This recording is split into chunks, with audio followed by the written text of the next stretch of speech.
You guys quieted it down like this was a real deal. Good morning, everyone. Good morning. Boy, what a great, lively crowd. See, sometimes, pretty much all the time, I'm blown away by our worship team, It's pretty amazing.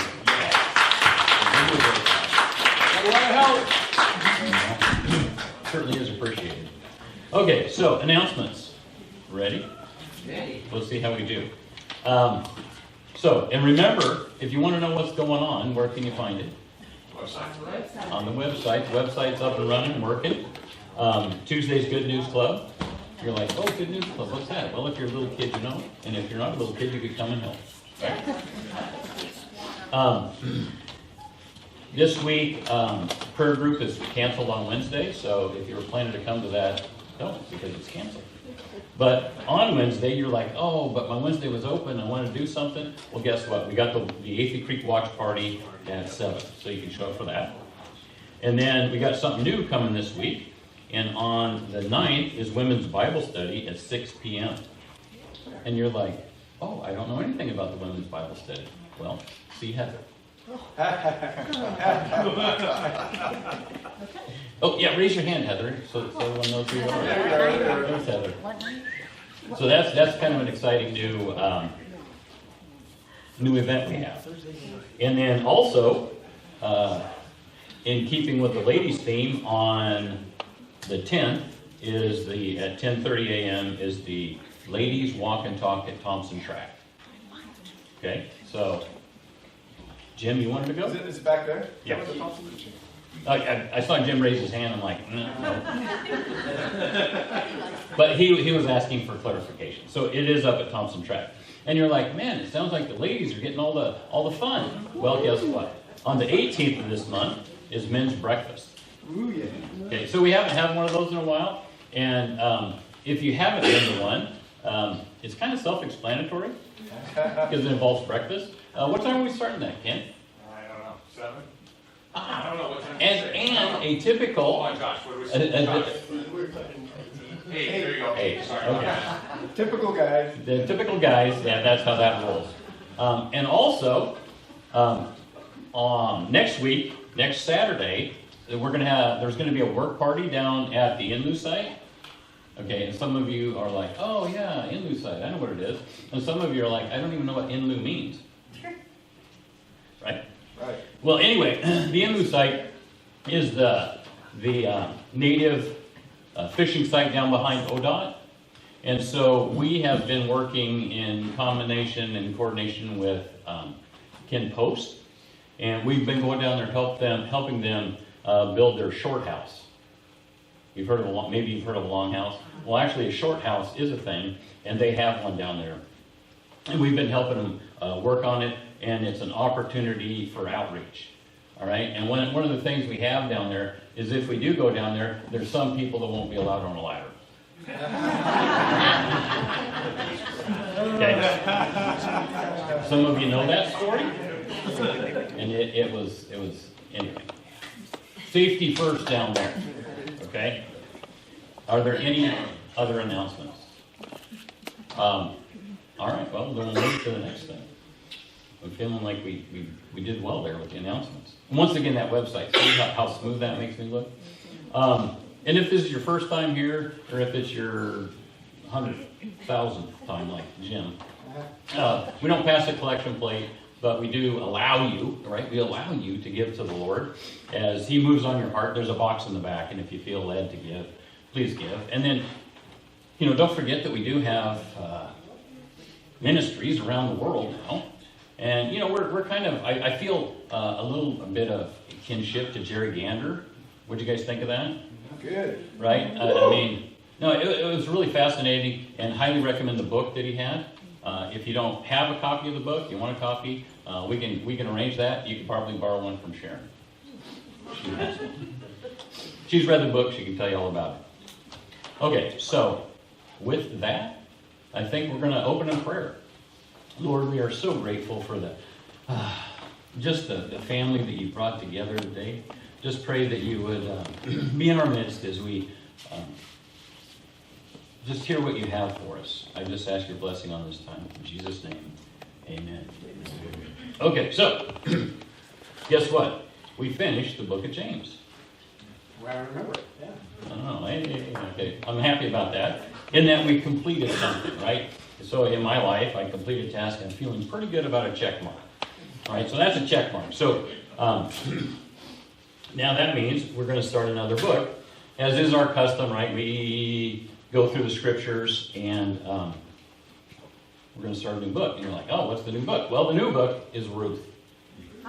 Okay, so we were in James, which was, I think we mentioned that it was the epistle, it was the gospel for the fingers, right? Because it involved doing stuff. It was your hands.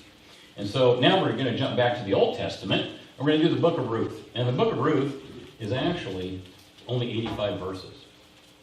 And so today, and now I'm just bracing you, right?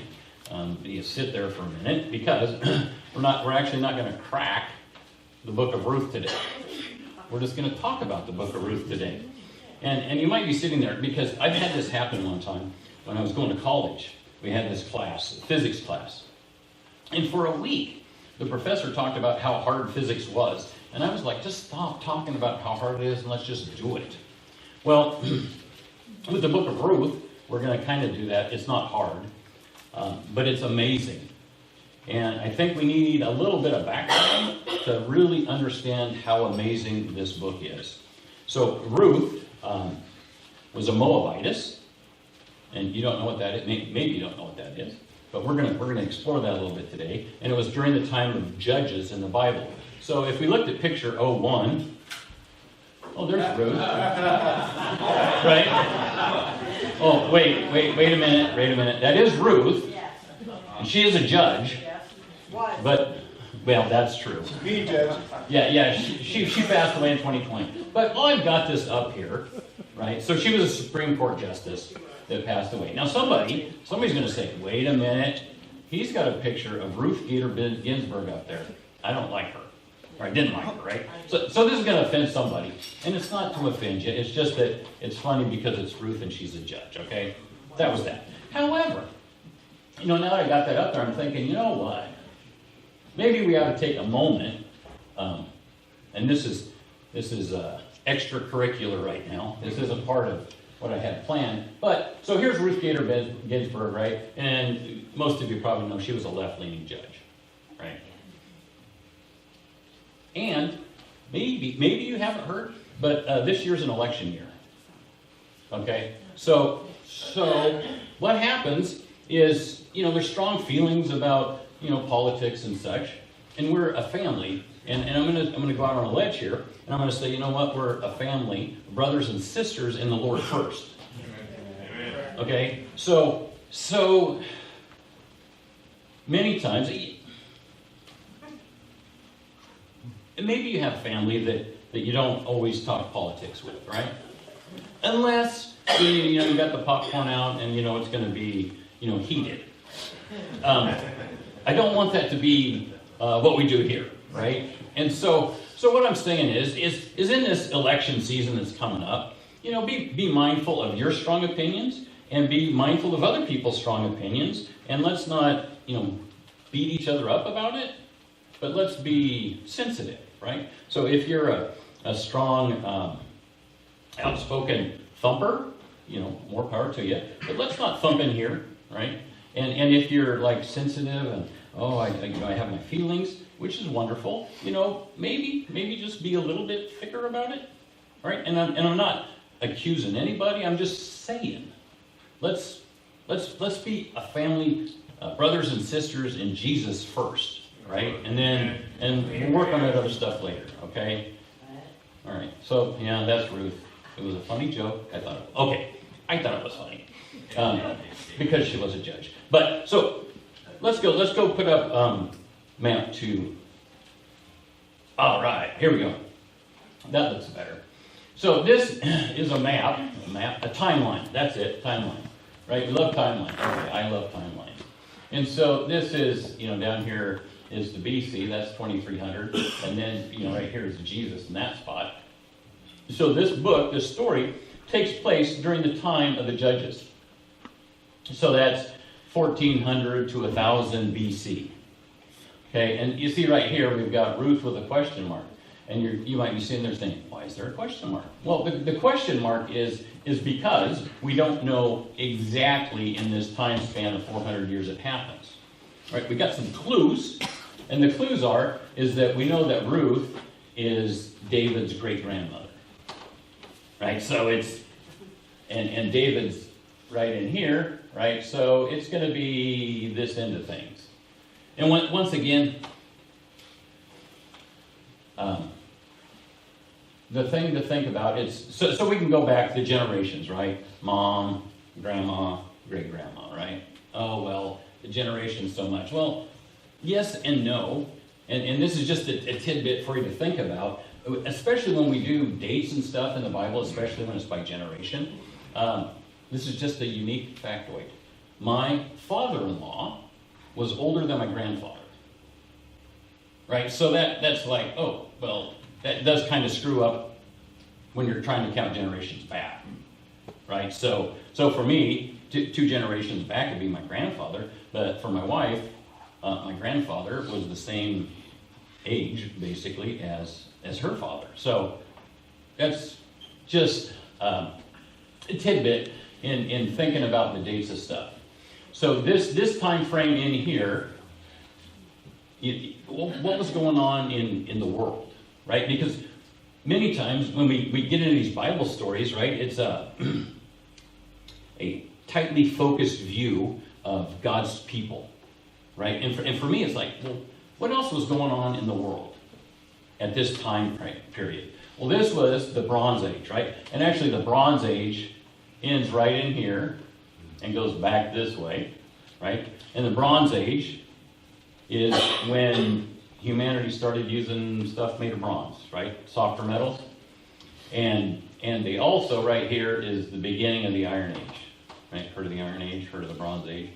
And so, during the Bronze Age, the world as a whole, they started developing, irrigation, written language, right? And this time of the Judges is kind of the end of that. And so let's go to the next slide. And so this is kind of the Bronze Age modern world as we know it. And so we don't see China on there. We don't see North America. That was not part of the narrative. And this is the known world. Okay? And so, Israel's right in here, right? So far, so good. And so this is the Hittite Empire, and this is the Egyptian Empire. And certainly we've heard of the Egyptians, right? We're pretty good on that. And so up here are the Hittites. And this is kind of interesting. These war back and forth. The Assyrian Empire is over here, and they become a power later on in history, as do the Egyptians. The Hittites they end up kind of melting away. It's one of those empires that didn't really go down with a big hurrah, and just kind of got absorbed by the other ruling factions. And so the Hittites, there's a little bit of background that you need to know here with the Hittites. The Hittites are mentioned in the Bible. Okay, so the interaction with the Hittites. And there's a couple of schools of thought, and one of them is that these Hittites are the same Hittites that were involved in the Bible stories. And there's also those that say, no, these Hittites were not the same as the Hittites in the Bible, that the Hittites in the Bible were a smaller group down here. And there's reasons for both of those opinions. However, I think that there's a reason or a understanding that these Hittites are certainly the ones mentioned in the Bible. There's some Old Testament stories where the Hittites are warring with the Egyptians. Okay, it's mentioned, so clearly it's these. And the reason they think that there's another group of Hittites is because Abraham, he ends up buying a plot to bury Sarah, his wife, from the Hittites. Right? And that puts it in this area down here, right? Well, that's not the empire. But I think the empire is so large, it's like, think of the area where we live now, right? There was a time when it wasn't part of the United States, right? But there were people that were U.S. citizens that lived here, right? So I think that's what happened. What went on historically is that, there were Hittites that lived perhaps over here, and down in here that weren't part of the strong empire, but they were still related to and a part of the Hittite empire. And so we know that Esau took wives from the Hittites, right? So, and you might say, oh, wait a minute, Hittite. There's another famous Hittite, right? Uriah, right? Remember who he was? So, and that would be certainly the dying down of the empire, because that's going to be at the start of the United Kingdom in Israel. So, what happens is this is the world as a whole during the Bronze Age, right? In the 400 years that we're talking about. And let's go ahead and go to the next slide. And so here we've zoomed in on Israel, right? And so this kind of looks familiar, right? Right here, Sea of Galilee, and right here is the Dead Sea, right? Okay, and over here, these are some things that are important. This is Bethlehem, which is where our story is going to start and where our story is going to end. And over here is Moab, right? And here is Ammon. And here is Edom. And so we need to stop for a second and go, okay, so who are the Moabites and who are the Ammonites, right? These are the Edomites. Okay, who are these people and how do they relate to the children of Israel? So back, can you hit number 2 again? See how he does. Look at that. Okay. Oh.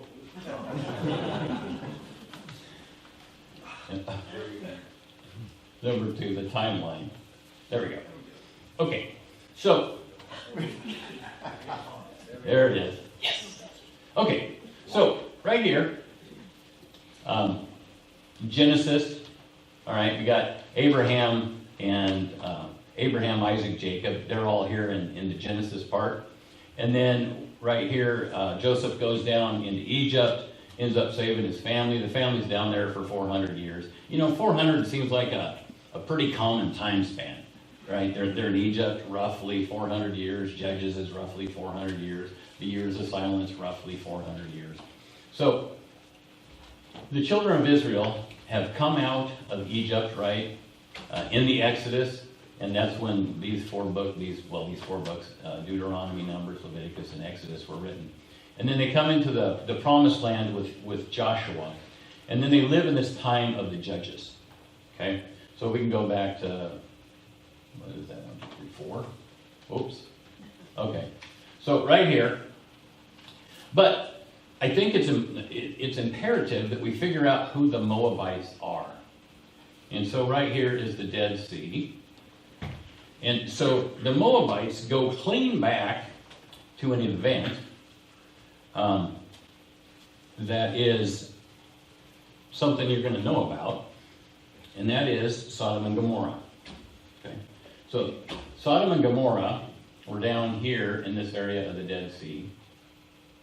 Okay, and so interestingly, currently, like today, like maybe not in this calendar day, but in modern times currently, there is an actual excavation going on right here in the city of Zoar.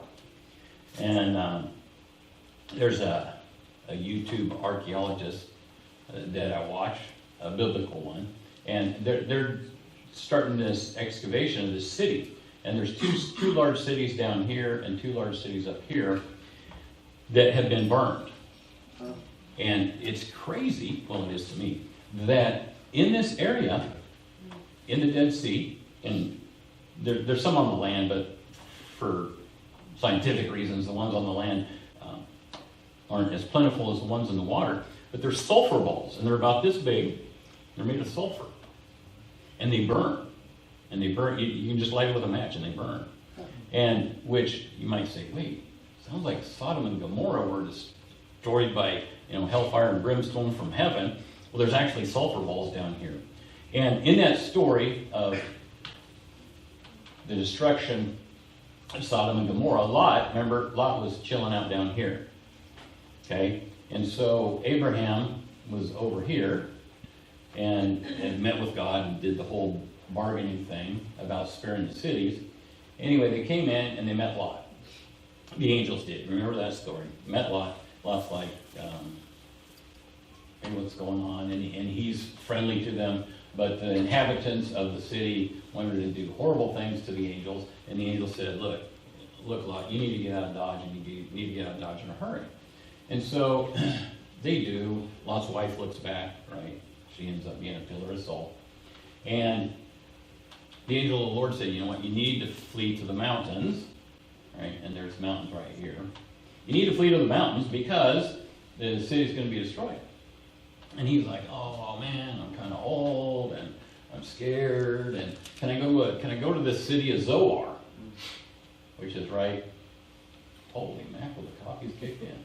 Right there, that city. So can I go to this little city, right? And the angel of the Lord says, yeah, we're going to spare it. Well, come to find out, that city is not burned. And like I said, this year they're doing an excavation down there. So he goes to the city, and he decides that he doesn't like the city. And to this day, there is, right up here in the lower foothills of these mountains, there's a shrine, and it's the Cave of Lot.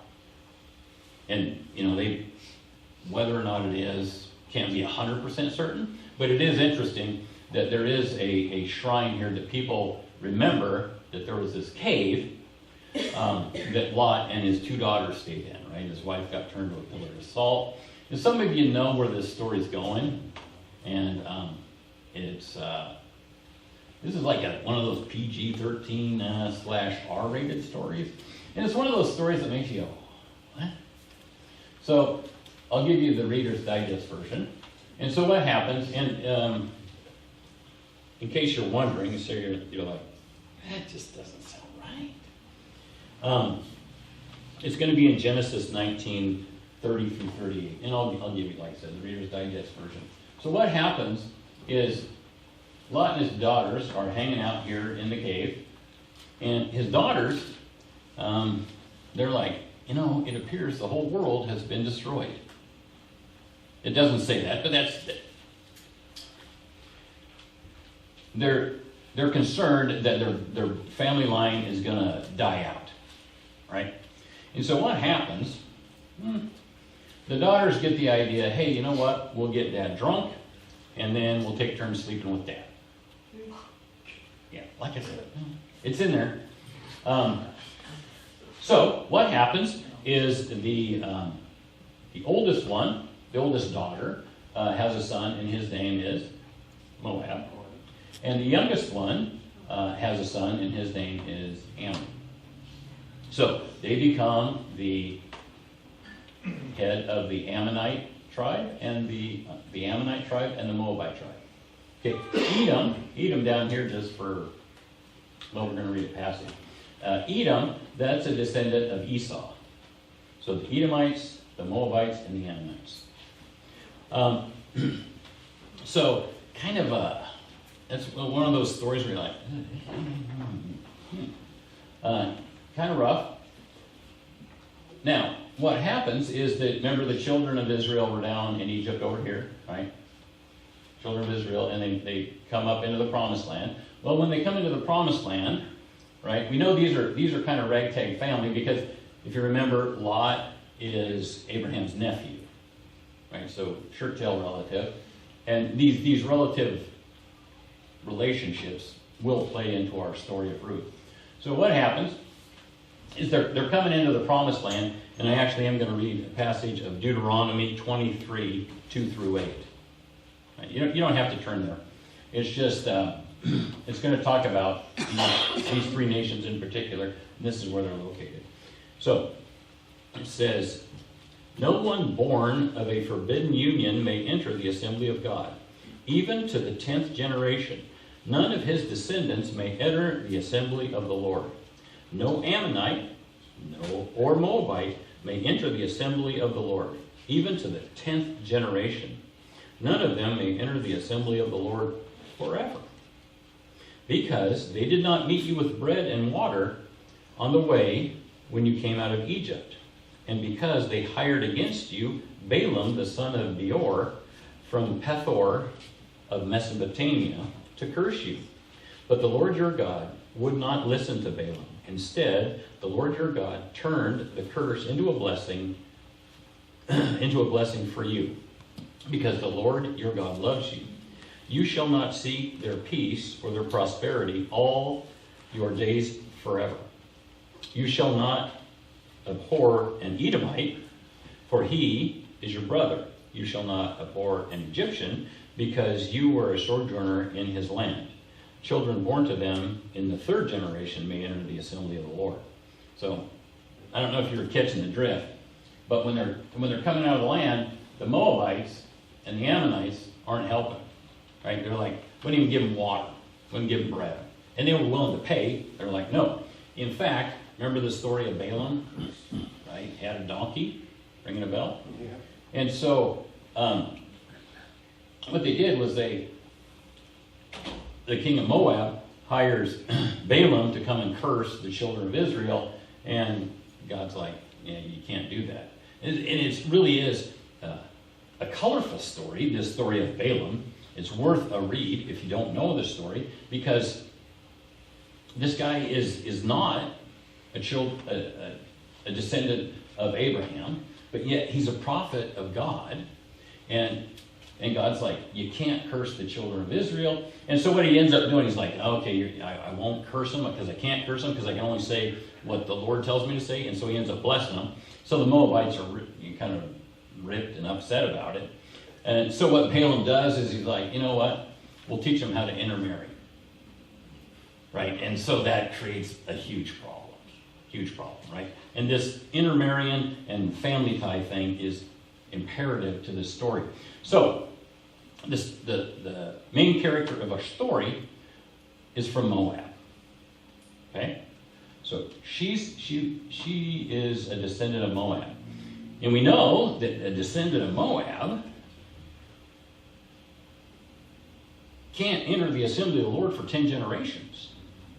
Right? And so that's kind of interesting. And it also said that a descendant may never enter the assembly of the Lord. And how does that work? And you're like, yeah, okay. Well, when we get into the story, it's going to be really important, because somebody that's pretty famous is a descendant of Ruth the Moabitess. And we're going to discuss that when we get there, but that's important. All right? Another little tidbit. So that's Moab. And over here is Bethlehem.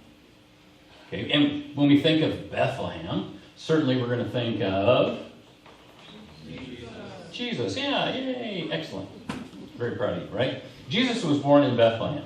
Okay, there's something else in Bethlehem that's noteworthy, which, right, and when we think of Bethlehem, oh, Jesus, baby Jesus, Jesus was born there, right? That's awesome. There's something else there that's like, oh, man. Right there in Bethlehem is where Rachel died, giving birth to Benjamin. Right? So, if you ask Jacob, hey, what do you think of Bethlehem? He probably has mixed feelings, right? Because that's where his wife died, and there's a temple there today, and of course it's disputed, right? All these archaeological things everybody has a dispute about. There's a famous, infamous story about how this family, they went on a pilgrimage, and they went to see some of the sites in the Holy Land. And, there's all kinds of just fascinating things to see, throughout this region and up in here. And they went to this one Catholic cathedral. There it is. Got it. Boom. Word popped in. A cathedral. And at this cathedral, they had the head of John the Baptist. Right? Like, oh, we got the head of John the Baptist. And they're like, oh, that's fascinating, right? Because, they have all kinds of relics. They're into relics.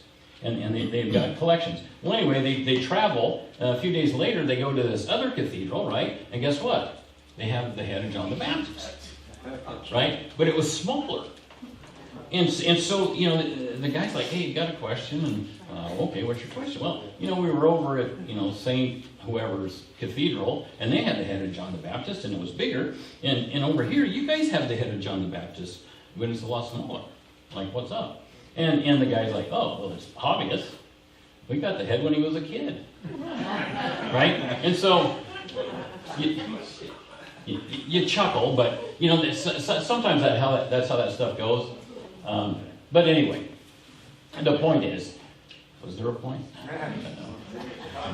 Okay, the point is Bethlehem. So things happened in Bethlehem, right? So we know Jesus was born there, right? Which is important. But we also know who else was born there.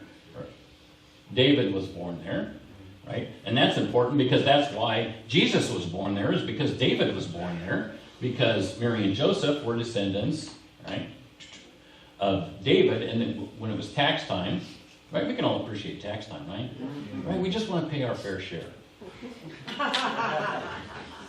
Right? So when they had the edict, and that's why they came back to Bethlehem. So what happens is, if you thought that story about how Moab and Ammon came into existence, well, there's other messed upness in the Bible. And it's noteworthy that Ruth, right, the book of Ruth is the only book in the Old Testament named after a woman who wasn't a Jew. Right? Because some of you thought I was going to trick you there, because you were going to get me and say, well, I know there's another book named after a woman, and that's Esther, right? But Esther was a Jew. Ruth was not a Jew. She was a Moabite. And I know I'm driving that home, but it's important to know that she wasn't a Jew by birth. But she does change. But she is mentioned in the New Testament, right? And the genealogy of Jesus. So Ruth is mentioned there, which is interesting, right? Because, wait, you're saying she wasn't a Jew, but she is an ancestor of Jesus? Yeah. And there's also a total of 4 women mentioned in the genealogy of Jesus, right? And they're all kind of like, wow, really? Yeah. So, and a lot of them, 2 for sure, tie in with Bethlehem. And they tie in because, so the first one is Rahab. So when the children of Israel are coming in, right, so they're coming out of Egypt, they come in here, and they hit Jericho. They come to Jericho, and they're going to take the city, and the spies go in, and they meet this gal, this woman, and we would say today, she worked in the sex trade. Okay? King James, she was a whore. But, so she was a prostitute, but she brought the spies in, and the spies said, hey, look, if you hide us, when we take this city, we will protect you and your family. And she's like, you know what? I've heard what God's been doing with you people, and I want to be a part of your people. And so what she does, she protects the spies, and then they said, okay, here's the deal. Where you live, you need to put a flag outside the window, so when our crew comes in, we know everybody in that room will be saved, and we'll protect them. And so she does, and her family gets saved, everybody that's in that room, and so she is a descendant of the people that live here, in Bethlehem. And Bethlehem is in Judah. Well, Tamar is another ancestor of Jesus, who's between, Tamar is between Rahab and Ruth. And Tamar, she marries one of the sons of Judah, and he dies. Okay, so he dies, and so the custom is, if you're married, and this is kind of weird, and it's going to come up to play in our story. But in those times, if you were married, and let's say I'm married and I died and sure didn't have a child, right, to carry on my lineage, then what would happen is my next brother would have to marry her, right, and bring up a child, and they would name him Kevin, right, and so my name could live on, and then of course my brother, has a wife or another wife, right, which is kind of messed up. Okay, so in the story of Tamar, she ends up marrying this guy. He dies. So she marries the father, Judah, says, hey, here you can have the brother, and he dies. And so there's a third son, right? And Judah's like, man, I've got a bad vibe about her. Right? She's off on him. I don't know what's going on. So he doesn't give the younger brother, right? And she's like, hey, I got a right to this, right? And as we think about it, talk about it, like, that's kind of weird. You're not wrong. You're not wrong. It's definitely different. However, it's actually spelled out in the law, right? That Moses presented to the people. And so what happens? Tamar, she's like, all right, I got a plan. And so what she does is she has this plan, and she's like, okay, and once again, the story's in the Bible. If you don't believe me, look it up. We'll get the, and once again, this is going to be a PG kind of story. So what she does is Judah has herds, and these herds are near the town she's living in. Okay, and so what she does is she goes down by the city gate. He's coming to gather his flocks, and she goes down by the city gates dressed up like a sex trade worker. Okay, and so Judah, right, he comes into town and he's like, oh, it's been rough. And, been working hard, and, oh, look, here's the local prostitute. And so he's like, hey, you up for some business? And yeah, they go take care of things. And she's like, all right, you need to pay up. And he's like, oh, shucks, out of cash. And he's like, well, okay, that's fine. But you need something. And he's like, well, I can give you, a couple of sheep or whatever it was in trade. And she's like, that's fine and dandy, but you know what? I need collateral. And so he's like, oh, what do you want? And so he has a signet and a staff. She's like, you give me those, and when you pay up, I'll give them back. He's like, that sounds good to me. So he goes this way.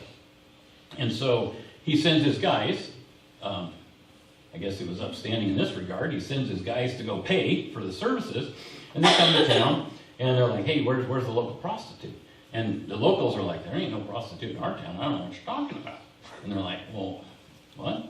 And so they look around, and there's no prostitute to pay. So they're like, oh well. And so I think old Judah's like, oh, got me a freebie. And so what happens? Several months go by, and guess what? Judah is starting to show. Okay, and so, thank you. Thanks. Thank you, I appreciate that. Tamar was starting to show. Thank you. And so she's starting to show. She's with child. And maybe Judah was showing because he was drinking beer and he got the I don't know. So what happens is Judah's like, I am outraged. I am outraged at my daughter-in-law, right? Oh, can you believe that? How could she do that to the good family name? And so what happens is he's like, all right, we're going to burn her we're going to stone her, right? We're going to stone her. Bring her out. Drag her out. And so she acquiesces and comes out and says, all right, here's the deal. You're pregnant, and third son hasn't been with you, so what do you think of them apples? And she's like, oh, okay, you're right, but the guy that did this is his signet, and this is his staff. Right? Yeah. And so all of a sudden, Judah's like, right? Right? And he realizes that he's been tricked, but he also realizes the reason he was tricked is because he didn't provide the next son to do it, so he inadvertently did it, right? And so what happens, and you're like, yeah, that's kind of weird, right? To be honest, it's weird, but it's in there. And that happened. And so these people that live here in Bethlehem are descendants of those two women, right? So there's a lot going on in this story that's, well, it's something we wouldn't normally like to talk about, right? It's, you know, so some of you have gone to church even from your youth, right? Right? Remember the flannel graph board, right? Okay, I don't ever remember the one of Lot and his daughters, right? We never had that flannel graph because that's just not a good Sunday school story, right? And even this one, right? Oh, here's Judah's signet. No, you don't get those, but it's in there. And not only is it in the Bible, because there's stuff in the Bible you're like, oh wow, that's weird. But this is weird, but it's also the family that brought forth Jesus, right? And there's one other gal, and we'll throw her in there just so you know. Well, it ties in. It does. So Bethlehem, right? Remember who was born in Bethlehem? Jesus and David, right? So David, right? He ends up becoming king. Things are going great, and we know who his great grandma was, right? Ruth. Anyway, he's out on the castle, right? And the gal was taking the bath, right? And her name was Bathsheba, right? And so anyway, turns out that she is actually married to one of his great warriors. And we talked about this not that long ago. But Uriah the Hittite. Oh, there's the Hittites. Now they're all tied in. And so anyway, he, once again, no flannel graph for this in Sunday school. But they end up doing what you're not supposed to when you're not married to each other. And she ends up getting pregnant, and that baby dies, right? But then she ends up having another baby after they're officially married, and that becomes Solomon. And so all these women are called out specifically in the New Testament about the genealogy of Jesus. And the thing that's incredible is this woman that we're going to study. Okay, Ruth, a Moabitess, right? We know Moabites aren't. We've seen that they're not to even enter the house of the Lord. And we've seen we talked about the Edomites, the Moabites, the Ammonites. You want to look at the next slide? Yeah, those are the flashlights. And they really have nothing to do with the story. So why don't you go ahead and go to the next one? So this is what the area around Bethlehem looks today, right? Not unlike Eastern Oregon, right? Maybe Mosher. Right? You see the trees? All right, let's look at the next one. Yeah, and so, I can see around Bethlehem, that's Bethlehem. These are the fields around there. And so Bethlehem, Beth means house, and the hem means bread. Oh, so it's the house of bread. Bethlehem means house of bread. And so what happened in Bethlehem is they raised grain. Barley and wheat. And so in Bethlehem, it was kind of the breadbasket of the area. Right? We know who lives there. Descendants of Judah live there. And they're farming. And so what happens, there ends up being a famine. And so when famines happen, we know biblically that their go-to place is Egypt, right? Yeah, somebody said that, great. The go-to place is Egypt, right? Because several characters, Abraham, Isaac, Jacob, Joseph, they all went to Egypt when there was a famine. Famines are common. And so what happens, this house of bread ends up having a famine. And people have conjectured, well, was it because of something that happened during the time of the judges? right? One of the first ones, anybody remember the story of Eglon? No? Okay, well, Eglon was a Moabite, okay? And he was famous because he was a tyrant and he was fat. And so, no, it's in there, right? It's in there because what happened, a judge named Ehud, he comes on the scene and he's like, this Moabite king, Eglon, I'm going to take care of business. And so what he does is he goes to see Eglon, and he's normally, back in those times, they carry their weapon on this hip, right? If you're right-handed, you reach across, right? So Ehud shows up at Eglon's place and says, hey, I got an important message for you. And it turns out that Ehud was left-handed. And so, he goes in, and not unlike today, right? The TSA of the day, oh, we got to pat you down. And so they pat him down, but they pat his left side, right? But remember, he's left-handed, so where's his weapon going to be? On the right side, right? So he goes in there, and Ehud is like, hey, surprise, got a message for you. And Eglon's like, okay, what is it? He's like, give it to me. And he's like, okay. And he takes and shoves his dagger into the belly of Eglon, and it goes, actually takes the whole dagger, and he's like, ooh, gotta go. And so what happens is he jumps out of the balcony and leaves, and Eglon's sitting there and dying, and his people are like, man, he's been in there a while. And it's kind of a fascinating story because he's been in there a while, and they're like, man, maybe he's taking care of business, because, they got the what do you call it, chamber pot in there, and they're like, oh, this is kind of embarrassing. He's been in there a while. And anyway, they come and find out he's dead. So, Moabite. That was a bonus. Didn't really need that one, I guess. But it's a Moabite. No, it's a Moabite. And so this is this animosity toward these people, right? They have a deep-rooted, and it's not just a feeling, right? It's not like, here's what I think about it, right? This is deeper than District 9 and District 12, okay? Now, some of you that have been here, I know, right? I know some of us were from Chenoweth, right?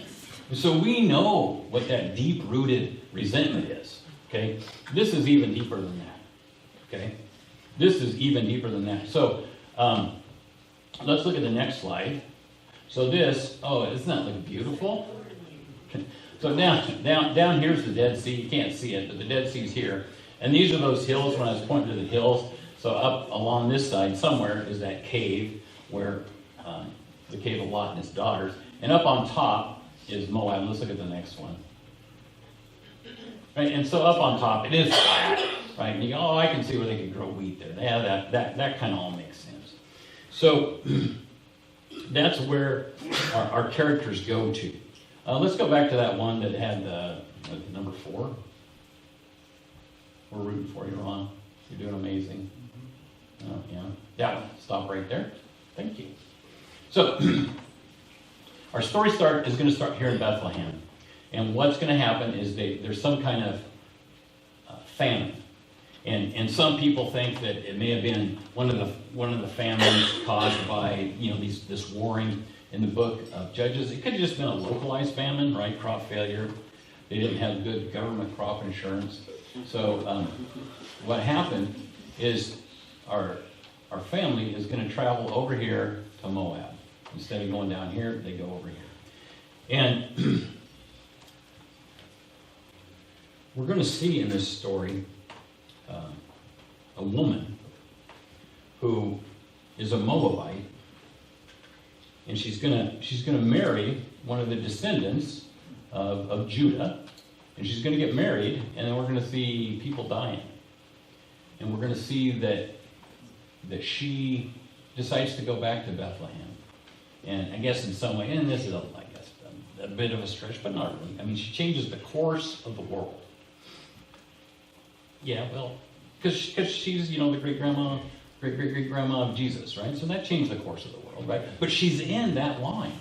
And as you look at it, you're like, how could a person that's from these people that we know are cursed, essentially, right? They're not supposed to enter the house of the Lord. Well, anyway, we're going to see that. And this woman is absolutely amazing. One of the things I close with is, this is not the first time I've studied through or led a Bible study through the book of Ruth. And one in particular, as you read this story, we tend to fill in the gaps, right? And this one lady that was our Bible study, she says, Boaz, he's a main character. She's like, I always imagined he looked like a 58-year-old Robert Redford, right?